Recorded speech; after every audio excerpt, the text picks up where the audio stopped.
এগৰাকী মাকে চবৰ পৰা কিবা কিবি শুনিব পাৰিলেও কিন্তু নিজৰ ল'ৰা ছোৱালীৰ পৰা টান কথা শুনিব নোৱাৰে। নিজৰ ল'ৰা ছোৱালীয়ে যেতিয়া টান কথা কয় মাকৰ সেইটো সমান দুখ ক'তো নাপায়। Good morning. তাৰপিছত হেভ এ নাইচ ডে। ওম সাইৰাম। আজি ৩ জুলাই বৃহস্পতিবাৰ। বাবাই যেন সকলোৰে মংগল কৰে দেই, সেইটোৱে মই বিচাৰোঁ। বাবাৰ ওচৰত সঁচাকৈ কৈছোঁ, মানে যি বিচাৰিব তাকেই পাব। মই আপোনাক আৰু তাতকৈ বেছি ক'ব নোৱাৰোঁ আৰু অন্তৰৰ পৰা মানিব পাবই পাব, সেইটো প্ৰমাণ মই বাৰু পাইছোঁ, সেইটো কাৰণে আপোনালোকক ক'ব পাৰিছোঁ। আপোনালোকেও কৰি চাব কেতিয়াবা দেই। এইটো মোৰ কলিজা হয়, এইটো আমাৰ আৰিয়া মানুহ সকলোকে মোৰ ফেচবুক পেজ আৰু ইউটিউব চেনেলটোলৈ স্বাগতম দেই।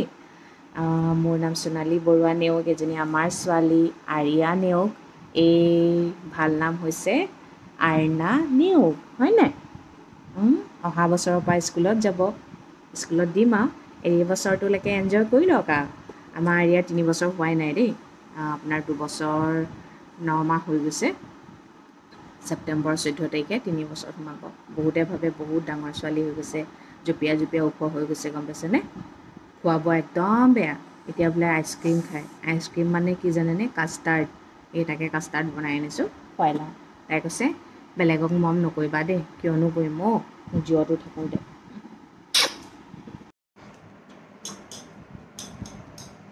এই যে খাই আছে, ওচৰতে বহি আছোঁ, এইটো এটা বেলেগ সুখ জানেনে? আগতেতো মাইকী মানুহবোৰে সদায় মানুহজনক এনেকৈ বিচি থাকে, এতিয়া বাৰু বিচিব নালাগে, ফেন থাকে, কিন্তু এইটো এটা বেলেগ সুখ, গম পাইছে? হয়নে? এজনী মাকেহে আন এজনী মাকৰ কথা বুজি পায়, গম পাইছেনে? এতিয়া ধৰক দুজনী ফ্ৰেণ্ড আছে, এজনী মাক হোৱা নাই, এজনী মাক হৈছে। সেই মাক নোহোৱাজনীয়ে মাক হোৱাজনীক বহুত কিবা কিবি ক'ব পাৰে, ইজনীয়েও সিজনীক বহুত কথা ক'ব পাৰে, গম পাইছেনে? কিন্তু সকলো মানুহ একেই নহয়।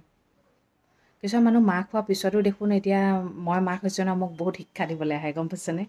মই যেন একোৱেই নাজানো।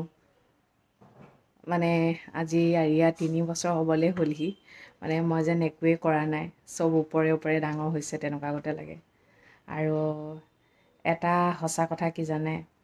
প্ৰত্যেকগৰাকী মাকক সুধিছোঁ মই, যেতিয়ালৈকে ল'ৰা ছোৱালী এটা নহয় সেই মানুহগৰাকী সদায় অকণমান কোনোবাই কিবা ক'ব নি, কোনোবাই কিবা ক'ব নি, কোনোবাই কিবা ক'লেও এৰি দিয়ে, ধৰক হ'ব দে কৈ থাক।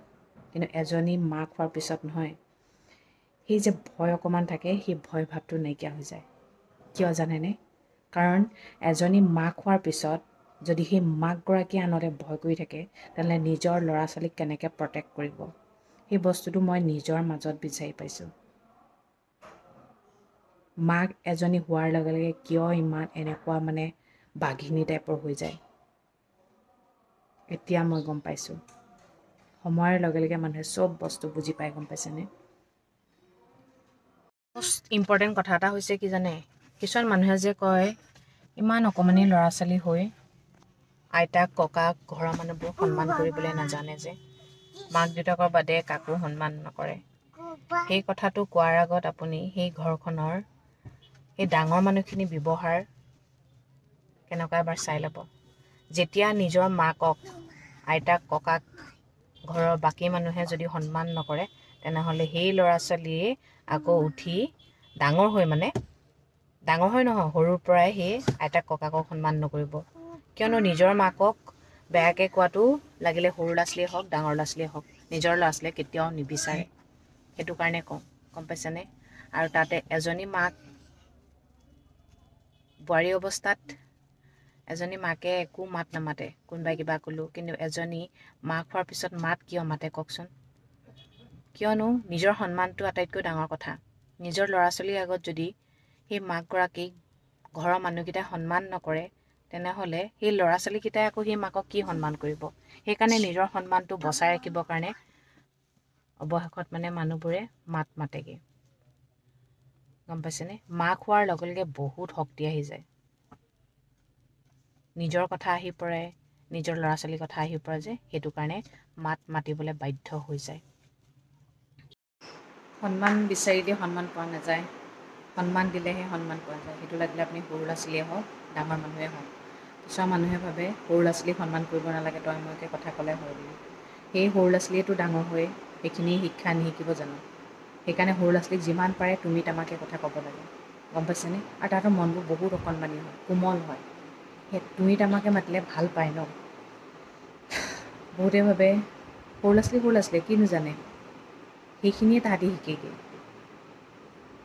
সৰু ল'ৰা ছোৱালীক সন্মান কৰিব আপুনি, সন্মান চবৰে কাৰণে আছে, সৰু ডাঙৰ ধনী দুখীয়া চবৰ কাৰণে সন্মান, গম পাইছেনে? অকল ধনী মানুহে যে সন্মান পাব লাগে সেইটো নহয়, চবেই সন্মান পাব লাগে, যোগ্যজনে সন্মান পোৱাটো উচিত। এতিয়া মই কি কথাত ক'লোঁ, এই যে মাক এজনী প্ৰথমতে নিমাত হৈ থাকে, তাৰপিছত ল'ৰা ছোৱালী হোৱাৰ লগে লগে যে মাত মাতিবলৈ শিকি যায়, এই সন্মানৰ কাৰণেই। যদি ঘৰৰ মানুহখিনি নিজৰ ল'ৰা ছোৱালীকেইটাৰ আগত মাকজনীক সন্মান নকৰে, তেনে ল'ৰা ছোৱালীয়ে সন্মান কৰিবনে? নকৰে। সেই সন্মানটো বচাবৰ কাৰণেই, নিজৰ সন্মানটো নিজৰ হাতত থাকে, নিজৰ সন্মান বচাবৰ কাৰণেই এজনী মাকে ৰূপটো অলপ সলাব লগা হৈ যায়। ভয়াতুৰ মাক এজনী ল'ৰা ছোৱালী হোৱাৰ পিছত বেলেগ এটা ৰূপ হয়নে? হ'বই লাগে, হ'বই। আমিও কেতিয়াবা কৈ পাওঁ মাক, কিন্তু এতিয়া নিজৰ ছোৱালী এজনী আছেতো গম পাওঁ মানে, তাই কেতিয়াবা টানকৈ কথা এটা কৈ দিলে মানে বহুত বেছি অন্তৰত আঘাত লাগি যায়।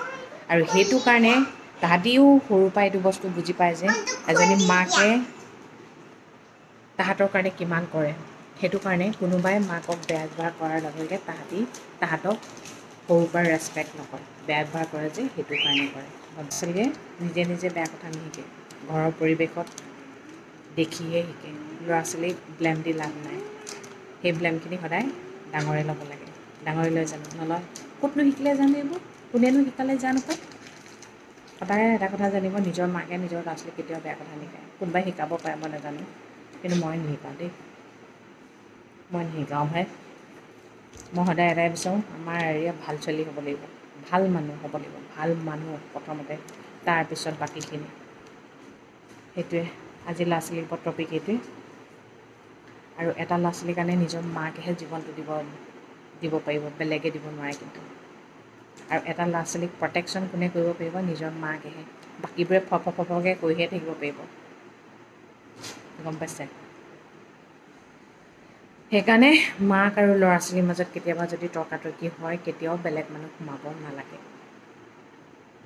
কিয়নো সেই দুটা বহুত বেলেগ বস্তু। এজনী মাকৰ পেটৰ পৰাহে ল'ৰা ছোৱালী জন্ম হয়, ল'ৰা ছোৱালীৰ পেটৰ পৰা মাক জন্ম নহয়। আৰু নিজৰ মাকে যেতিয়া ল'ৰা ছোৱালীক মাৰে বা পিতে ভালৰ কাৰণে, বেয়া কাৰণে নহয়। কিছুমান যে আছে মানুহ নিজৰ ল'ৰা ছোৱালীক মৰাৰ লগে লগে এই কেলে মাৰিছা, কিয় মাৰিছা, এইবোৰ যে কয়, ভালৰ কাৰণে, বেয়াৰ কাৰণে নহয়। কাৰণ কেলে ভাল হ'লে মাকে কথাখিনি নুশুনে তোমাৰ কাৰণে ভাল হৈছে বুলি, বেয়া হ'লে ডাইৰেক্ট দেখুৱাই দিয়ে, আঙুলিটো টোৱাই দিয়ে মাকৰ কাৰণে হৈছে, গম পাইছেনে? সেইকাৰণে মাক এজনী ৰূপটো ঠাণ্ডাৰ পৰা যে বেলেগ এটা ৰূপ হয়গৈ, সেইটো কাৰণে হ'ব লগা পৰিস্থিতি হৈ যায়, হ'বও লাগে। সদায় পৰিস্থিতি একে হৈ নাথাকে, পৰিস্থিতি একে হৈ নাথাকে, মানুহ সদায় একে হৈ নাথাকে, তেনেহ'লে মাক এজনী কিয় সলনি হ'ব নোৱাৰে? হ'ব পাৰে, হ'ব লাগে। ঠিক আছে দিয়ক, আজিলৈ আহিছোঁ। সদায় সকলো মংগল কৰক, সকলো সদায় ভালে থাকক। Good night.